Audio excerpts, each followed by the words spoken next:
lengthy. So if you can't sit through a little video, because today's generation, ADD, guppy fishes, little baby, people guppy fishes, little baby. Like, if y'all can't sit through a video, click off. Like y'all, like, only option you have is click off. Hey guys, let's start this video off by subscribing and turning the notifications on for this channel. It will notify you directly, letting you know I posted a new video. That way you never miss an update.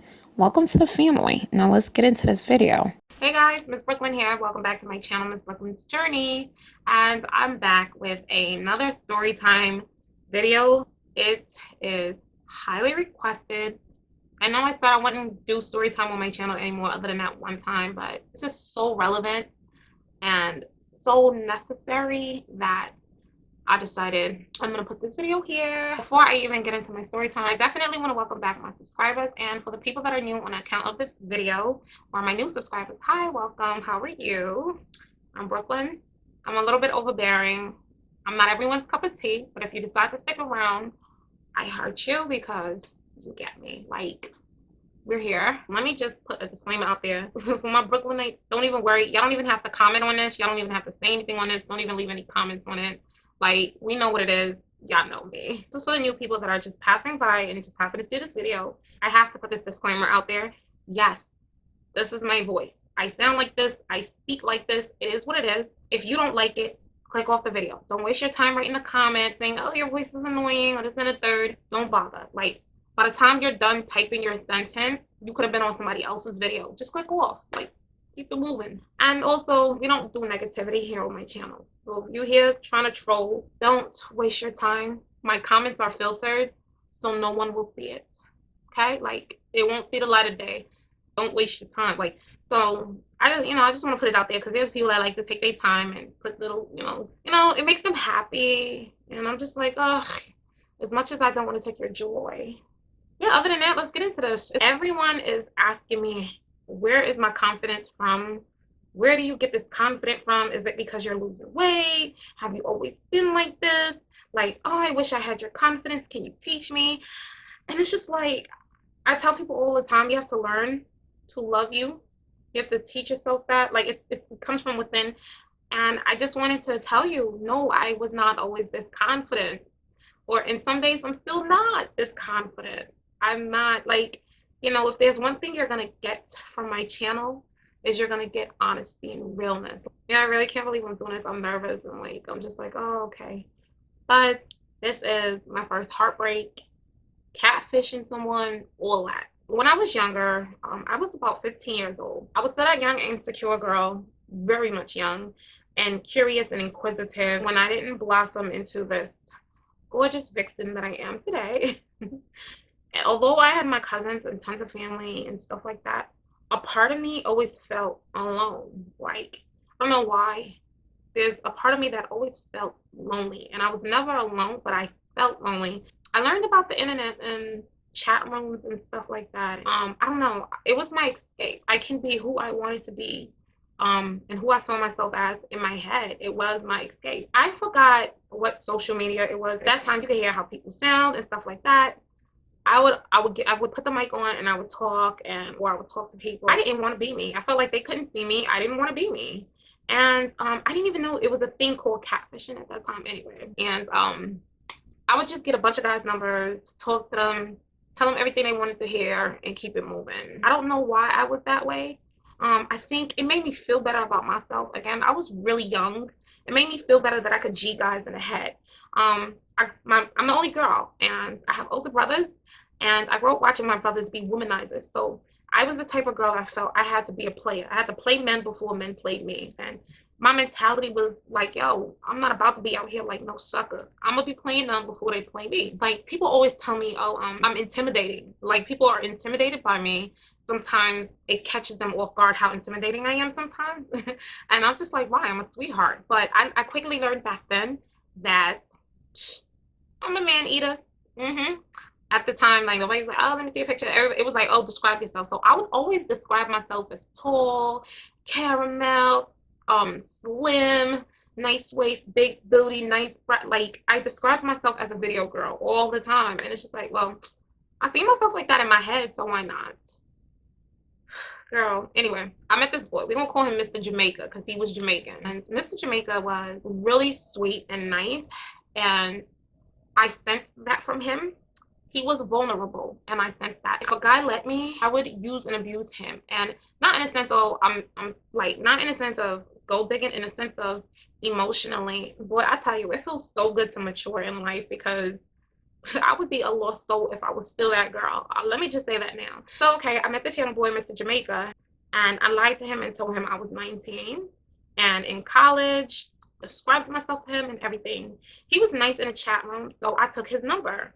And mind you, again, I was 15. I took his number, and at night I would call him because I'm bored. I would call him just because I want to talk on the phone and get to know him. He lived in New York like I did, and he just lived in a different borough.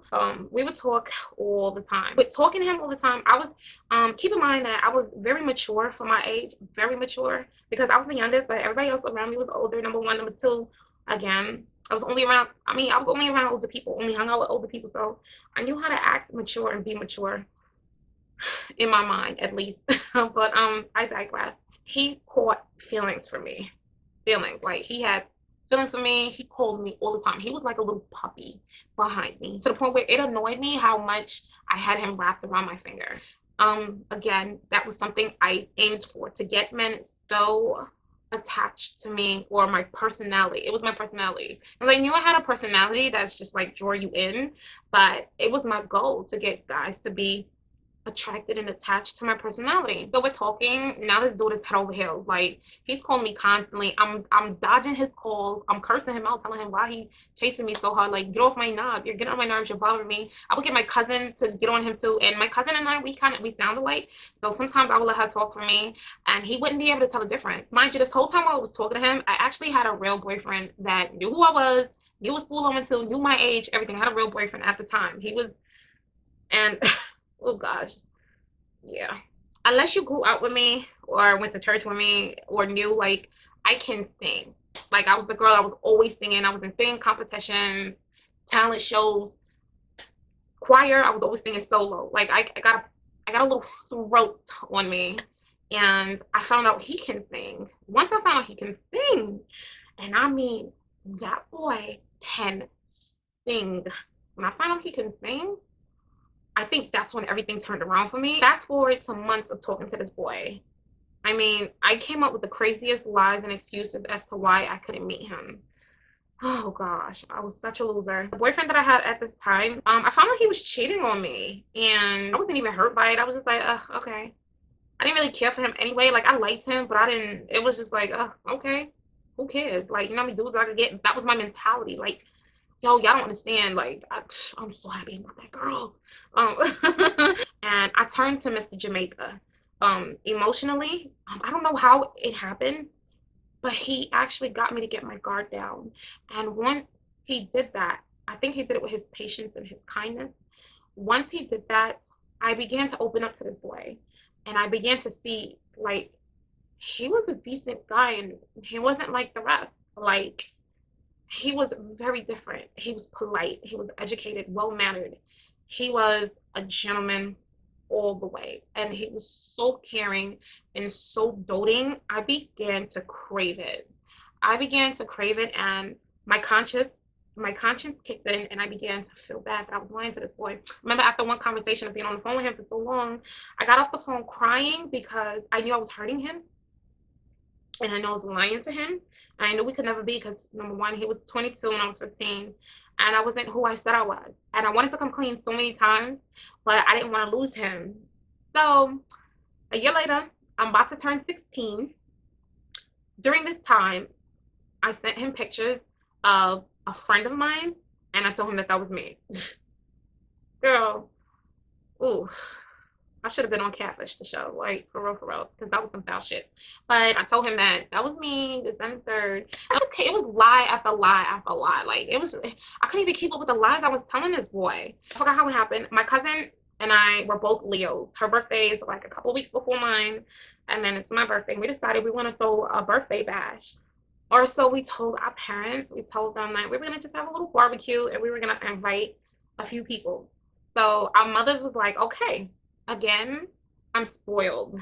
my cousin was spoiled too. Like we were like some spoiled ass brats. Our little party was like Project X before Project X was ever heard of to this day in Brooklyn.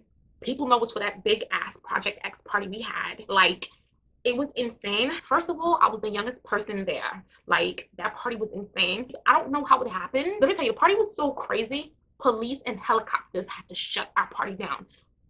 On my life, if you know me personally, any of my friends that watch my videos, y'all already know what we talking about. Like, we went ham. I digress. So I invited him to the party, and it was gonna be the first time I met him, and I was so excited. I told my mom. Now my mother and I have a relationship where I tell her everything.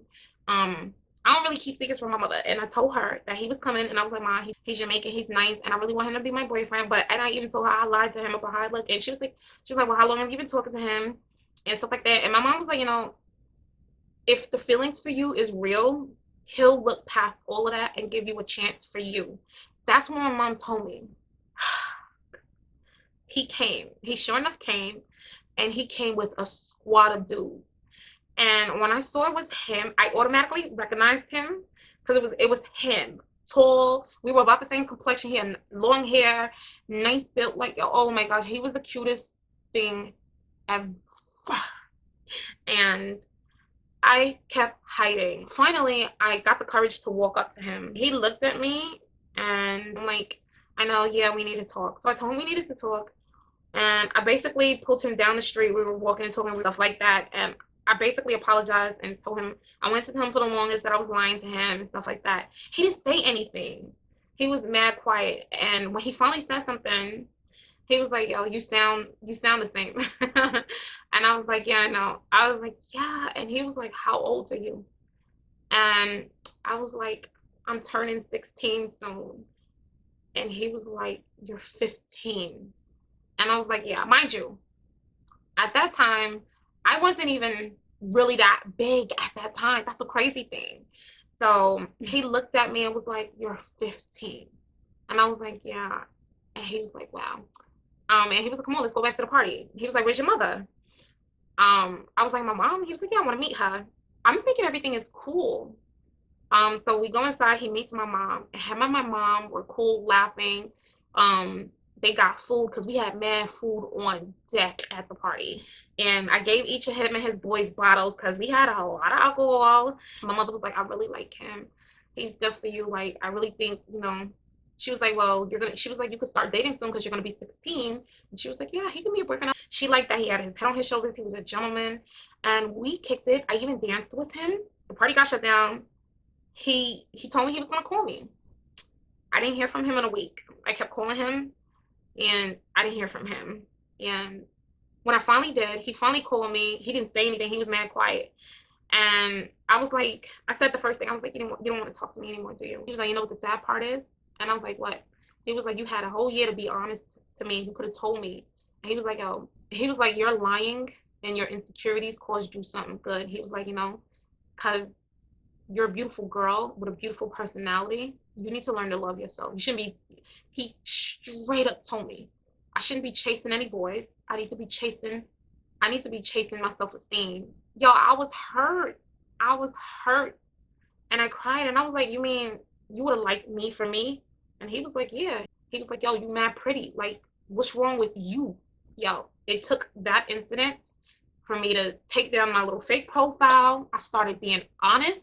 Off the rip. Well, okay, I always lied about my age, though. Instead of telling people I was 16, I started telling people I was 17. I would do it 1 year of, because I hated being so young. I wanted to be grown so early. Like, I wanted to be grown. And now that I'm grown, I'm just like, bitch, can I go back to 13, 10, 9, 8? Shit, I'll take 7 years old if I can. He taught me a valuable lesson. And he made it clear, like, yeah, I had insecurities. I wasn't confident. I didn't think I was pretty. I didn't think I was good enough because I wasn't a size 4. It was the start of me realizing, yo, I can't go around lying and being other people. I have to be myself.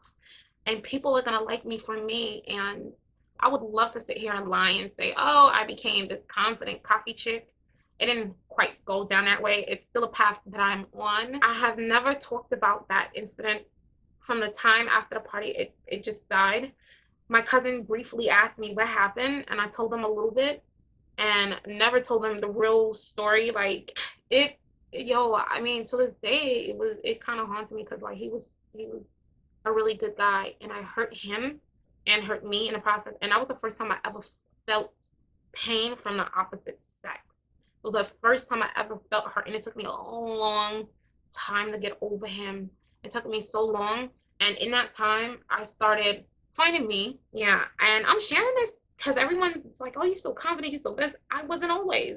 I wasn't always that girl, and yo, be yourself, because you don't know what you could lose out on. Like, I'm just saying, I mean, I'm good now, I'm good money. I was young and dumb. I don't think we would have made it anyway, because again, crazy girl, crazy girl. But be yourself. Be yourself. Because if you sit here for, you never know who you're good enough for. Like, and you gotta be good enough for yourself, man. Like, all you really do, you have to be good enough for yourself. You have to. And that's why I'm saying, like, I had to learn. I had to start loving me. And it was a long path, and I'm still on it today in this very moment. You can't, I tell people, like, you can't hurt me. I love me too much, and God loves me too much. Like, you can't, yo, I'm so blessed to be surrounded by love that I can only give love back. Like, that I can just spew positivity. I can just give it. Don't get me wrong. I spent lots of years being a petty bitch, cold-hearted, but again, insecurity. Like that, all of that, those patterns, all of that came from me being insecure. Like, I used to terrorize people, and that came from insecurities. So I've turned it around to positivity. How much I love myself because I spent so long hating me. Man, like, ooh, girl, y'all not about to have me on here looking crazy and weak and all emotional. We don't do that from over here. No, but I'm just joking. But I wanted to share that because, like I said, I keep it 100. And yeah, I'm happy I learned. I'm sorry I did what I did. But this day and age, only catfishing I do is when I put on that waist trainer beat. Now let me stop, y'all. I'm doing too much. It's 2 o'clock in the morning. I'm turning this camera off and I'm saying deuces. I really hope you guys enjoyed my video. If you did, like this video, thumbs it up. Follow me on all of my social media networks. Names are somewhere on the screen and links down below in the description box. Share this video on Google Plus or any of your other social media networks you feel like sharing it on. And yeah, I love you guys so much. And I just want to thank you guys so much. I love you guys, and I'll see you all in my next video. Bye.